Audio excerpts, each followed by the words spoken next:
சமம் குக்கிங்கில் என்ன பார்க்க போகிறோன்னா சுதும்பு காரப்பொடி மீன் குழம்பு பார்க்கலாம் வாங்க. நம்ம இப்போ என்ன பார்க்க போகிறோன்னா வெள்ளை சுதும்பு மீன் குழம்பு. மீன் வாங்கி கழுவி நல்லா இப்படி க்ளீன் பண்ணி வச்சுருக்கேன். க்ளீன் பண்ணுறது கூட இது ஈஸி தான் உங்களுக்கு. இது வந்து எப்படி மருந்து குழம்பு மாதிரி நம்ம வைக்க போகிறோங்கிறத காட்டுறேன். இந்த மீன் நிறைய சாப்பிட்டு குழம்பு வச்சு சாப்பிட்டோம்னா உடம்புக்கு ரொம்ப நல்லது. கை கால் வலியெல்லாம் இருக்காதும்பாங்க. இது எப்படி செய்யறதுன்னு பார்க்கலாம் வாங்க.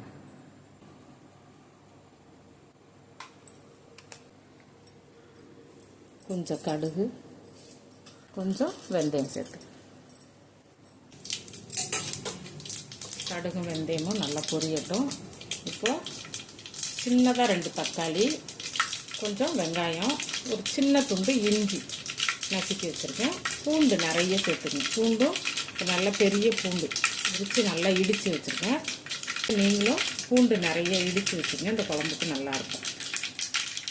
இது நல்லா வாசனையாக இருக்கும். இப்போ கொஞ்சம் கருவேப்பிலை போட்டுருக்கேன்.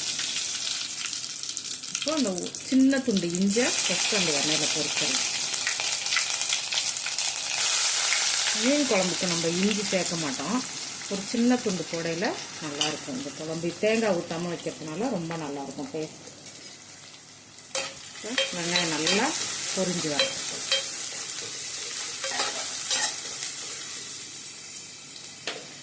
வெங்காயம் கூடவே நம்ம இடித்து வச்சுருக்க இந்த பூண்டையும் நம்ம இது கூட சேர்த்துக்கலாம். நிறைய சேர்த்துக்கணும் பூண்டு. நீங்கள்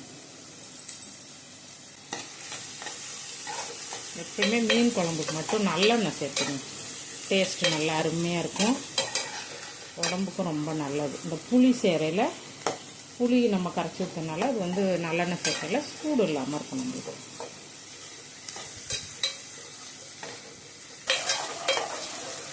நம்ம கூடவே இந்த தக்காளியை சேர்த்துக்கணும். சின்னதாக ஒரு 2 தக்காளி மட்டும் சேர்த்துக்கணும்.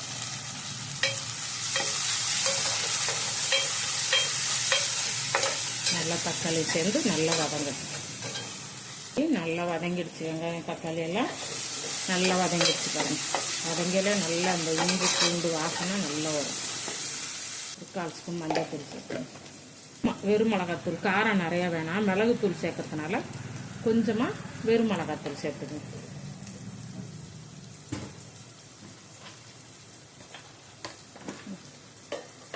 கூடவே நம்ம இப்போ குழம்பு மிளகாத்தூள் சேர்த்துக்கலாம்.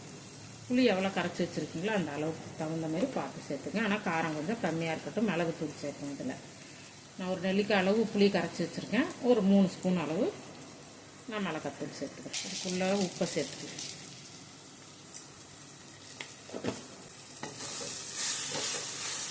எப்பயும் போல் இதை நல்லா எண்ணெயில் ஒரு வதக்கிட்டு நம்ம கரைச்சி வச்சுருக்க புளி தண்ணியை இது கூட சேர்த்து. இந்த குழம்புக்கு தேங்காய் சேர்க்கக்கூடாது, மாங்காய் கூட வேணாம். இதில் அப்படியே வெறும் மீன் போட்டு குழம்பு வச்சு சாப்பிட்டு பாருங்க. புளி கரைச்சி வச்சதை அது கூட நம்ம சேர்த்துக்கலாம். அதுக்கு அளவு புளி எடுத்து தண்ணியாக கரைச்சி வச்சுருக்கேன். குழம்பு கொதித்து வரையில் அப்போ திக்காகிடும். உப்பு மட்டும் பார்த்துக்கலாம். உப்பு போட்டு மூடலாம். நல்லா கொதிக்கட்டும். குழம்பு நல்லா கொதித்து திக்காயிடுச்சு. இந்த சமயத்தில் உப்பு மட்டும் பார்த்துக்கணும். உப்பு சரியாக இருக்கான்னு பார்த்துட்டு நம்ம இது கூட மீனை சேர்த்துக்கலாம். ரொம்ப ஈஸியாக வச்சிடலாம். குழம்பு நல்லா கொதிச்சிருச்சு. இப்போது நம்ம இது கூட மீனை சேர்த்துக்கலாம். இந்த மீன் வந்து வாங்கி கழுவுறது கூட ரொம்ப ஈஸி. தலையை எடுத்துட்டா அது வயிற்றில் உள்ள அந்த அழுக்கெல்லாம் அப்படியே சேர்ந்து வந்துடும்.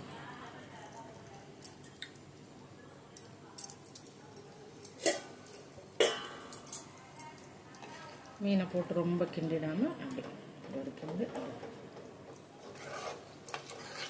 லேசாக ஒரு கொதி வரட்டும். நம்ம வந்து இப்போ மூடி போட்டுறோம். கொஞ்சம் ஸ்டவ்வை சிம்மில் வச்சுட்டு இதை கொதிக்க விடுங்க. மீன் போட்ட குழம்பு வந்து நல்லா கொதிக்க ஆரம்பிச்சிருச்சு. லேசாக அப்படி கிண்டி விடுங்க. ஏன்னா இந்த மீன் சீக்கிரம் வந்து உடஞ்சிடும். அப்படி குழம்பு கொதிக்கிற சமயத்தில் இந்த குழம்புக்கு வந்து நம்ம வந்து மிளகுத்தூள் சேர்த்துக்கலாம். அதுக்கு தான் உங்களை வந்து காரம் கம்மியாக சேர்த்துக்கங்க அப்படின்னு சொன்னேன்.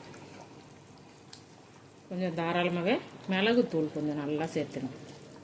அந்த பூண்டு மிளகு எல்லாம் சேரையில் இந்த குழம்பு நல்லாயிருக்கும். டேஸ்ட்டும் நல்லாயிருக்கும். உடம்புக்கு ரொம்ப நல்லது. ஒரு ஸ்பூன் அளவு மிளகுத்தூள் சேர்த்துட்டு அதையும் அப்படி சேர்த்து கலந்துட்டுருங்க. கொஞ்சமாக கொத்தமல்லி போட்டு இறக்கு. சுதும்பு காரப்பொடி மீன் குழம்பு வந்து ரெடி ஆயிடுச்சு. நீங்களும் உங்கள் வீட்டில் செஞ்சு சாப்பிட்டு பார்த்துட்டு எப்படி இருக்குங்கிறத கமெண்டில் சொல்லுங்கள். லைக் பண்ணுங்கள், சேனலை சப்ஸ்கிரைப் பண்ணி சப்போர்ட் பண்ணுங்கள். நன்றி.